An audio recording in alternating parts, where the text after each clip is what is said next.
Hello students, இப்போ நம்ம இதில் பார்க்க போகிறது 7ஆம் வகுப்பு கணிதம் முதல் பருவம் 3வது பாடம் பார்த்தீங்கன்னா இயற்கணிதம். எடுத்துக்காட்டு 3.13. கொஷின் பாருங்கள், என்ன கேட்டுக்கிறேன். ஒரு தேர்வில் மாணவர் எழுதும் சரியான விடைக்கு 4 மதிப்பெண்கள் வழங்கப்படுகின்றன. மேலும் தவறான விடைக்கு 1 மதிப்பெண் குறைக்கப்படுகிறது. அத்தேர்வில் ஒருவன் மொத்தம் 60 வினாக்களுக்கு விடை எழுதி 130 மதிப்பெண்கள் பெற்றான் எனில் சரியான விடை எழுதிய வினாக்களின் எண்ணிக்கை எவ்வளவுன்னு கேட்குறாங்க. சரியாக ஆன்சர் கொடுத்தாங்கன்னா 4 மார்க்கும், தவறாக எழுதினாங்கன்னா 1 மார்க்கு கட் பண்ணுறாங்க. அதுக்கப்புறம் மொத்த கேள்வி பார்த்திங்கன்னா 60 வினாக்கள். அதில் அவங்க 130 மார்க் எடுக்கிறாங்க. எவ்வளோ வினாக்கு அவங்க சரியாக ஆன்சர் கொடுத்துருப்பாங்கன்னு கேட்குறாங்க. அப்போ பாருங்கள், நம்ம சரியான விடை எழுதி வினாக்களின் எண்ணிக்கை வந்து எக்ஸ்ன்னு எடுத்துக்கலாம். அப்போ பாருங்கள், அதுதான் எழுதணும் ஃபஸ்ட்டு பாயிண்ட்டு.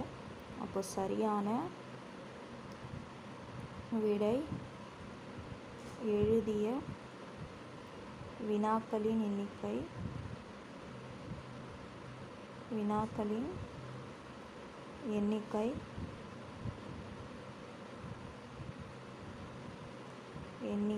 எக்ஸ் என்க. அப்போது எனவே தவறான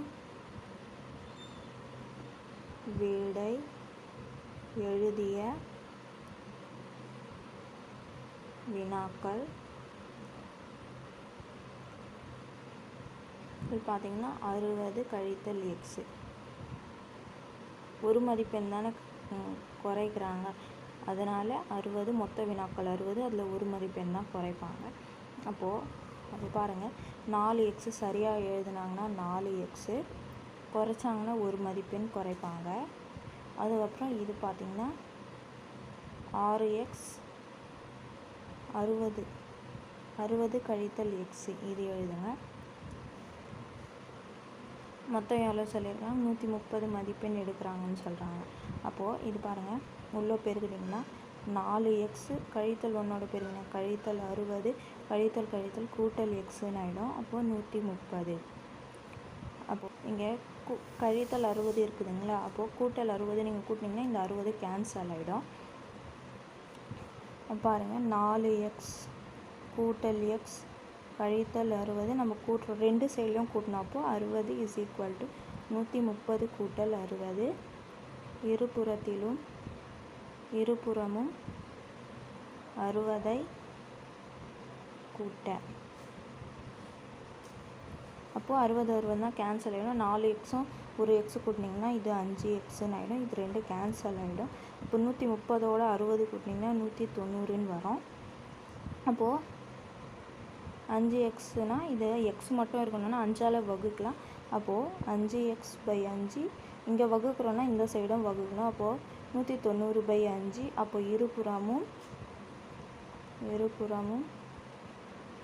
5ஆல் வகுக்க.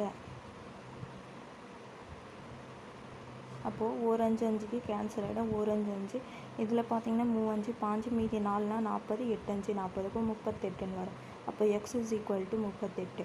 அப்போ அவங்க சரியான ஆன்சர் எழுதியிருக்கிறது பார்த்திங்கன்னா 38 கொஷின்களுக்கு. அப்போது கடைசி எழுதலைன்னா, ஆகவே சரியான விடை எழுதிய வினாக்களின் எண்ணிக்கை 38 ஆகும். புரிஞ்சுதுங்களா? அவ்வளோதான். எடுத்துக்காட்டு 3.13 முடிஞ்சிச்சு. புரிஞ்சுதுங்களா?